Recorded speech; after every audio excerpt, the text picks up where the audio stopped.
del Espíritu Santo. Amén. Alabado sea nuestro Señor Jesucristo. Sea por siempre bendito y alabado.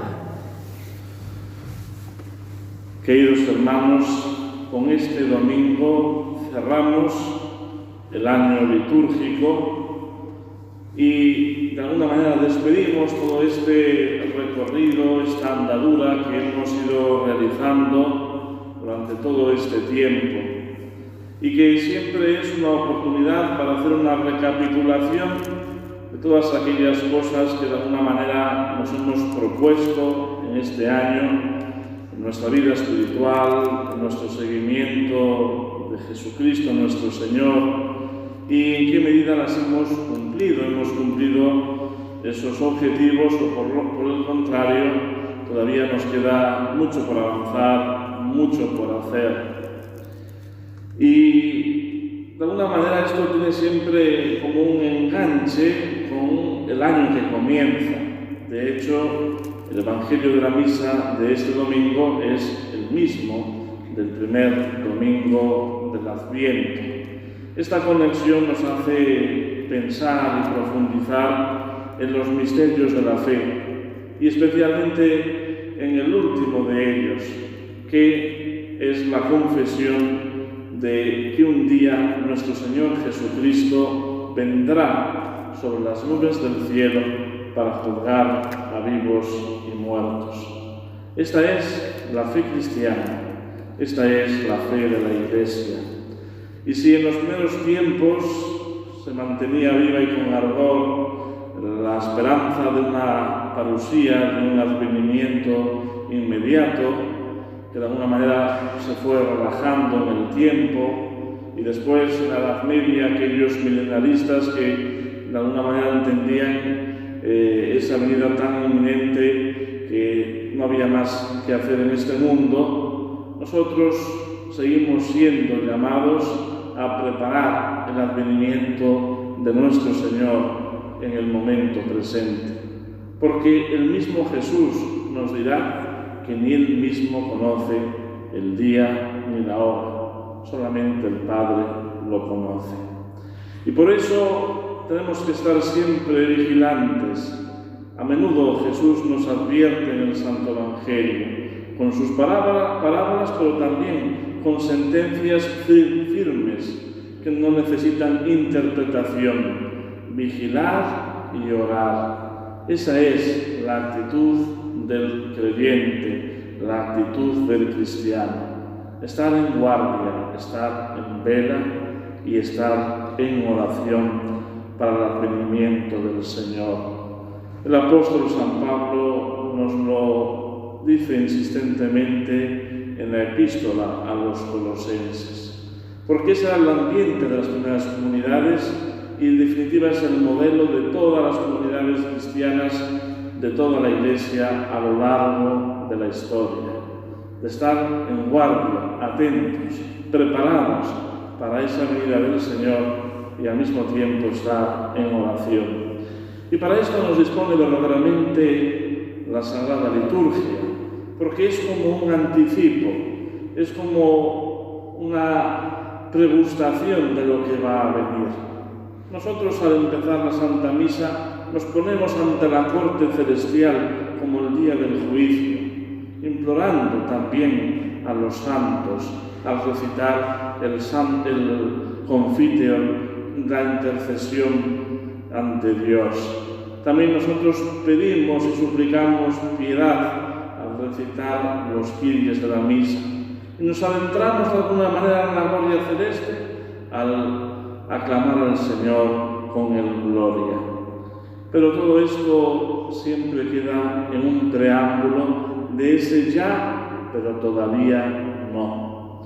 Y por eso la lectura del Santo Evangelio de hoy no deja de estremecernos con este lenguaje que utiliza el Señor, llamado lenguaje apocalíptico, y que tantas veces se malinterpreta como un lenguaje catastrófico, cuando lo que realmente el Señor nos está hablando es de una revelación de acontecimientos futuros, de lo que va a suceder y de cómo hemos de estar en guardia, esperando el cumplimiento de esos acontecimientos. Es decir, que la espera del cristiano es precisamente eso, un tiempo de esperanza. Y el que tiene que estar preocupado es el que está alejado de Dios, el que no está bien preparado para el advenimiento del Señor, el que se ha instalado en una forma de vida que no es el proyecto que nos dejó nuestro Señor Jesucristo en el Santo Evangelio. Porque ese combate cósmico lo tenemos todo el tiempo, es nuestra realidad cotidiana, una lucha constante contra no enemigos de carne y de hueso, como nos dice el apóstol San Pablo, sino contra los espíritus malignos que están en los aires. Y de esta manera tenemos que librar una batalla diaria para perseverar en la fe, para no claudicar ante las asechanzas de nuestros enemigos. Recordar cómo en todos los tiempos de la Iglesia ha habido valientes heraldos del Evangelio que con su propia vida sellaron la fe en el Señor, sellaron aquello que de alguna manera daba pleno sentido a su existencia. En los tiempos en los que vivimos, donde esta mediocridad dominante nos impide caer en la cuenta de que si fuéramos coherentes con la enseñanza del Evangelio, nosotros también padeceríamos una grave persecución, porque la verdad es incómoda, porque la verdad hoy no se puede decir abiertamente, si no queremos vernos sometidos a la marginación, a la persecución o incluso al castigo de la misma cárcel. De alguna manera, queridos hermanos, esta perseverancia supone siempre una coherencia de vida. Supone negarse a sí mismo para llenarse enteramente de Dios, que es el único que puede mantener ardiente la llama de nuestra fe.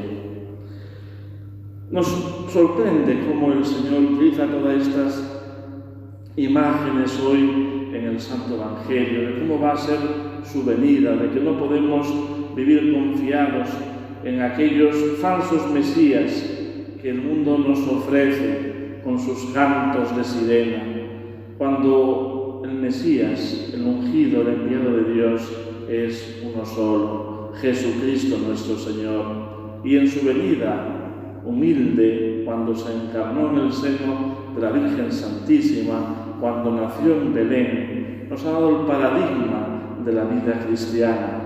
No nos puede ofrecer el mundo nada que supere lo que el mismo Jesús nos enseñó, y que en su venida gloriosa se recapitulará toda la historia y todo aquello que ahora vemos como un tapiz por el revés, confuso, sin ser capaces de entender, entonces lo veremos nítidamente, claramente, porque Dios nuestro Señor iluminará nuestro entendimiento.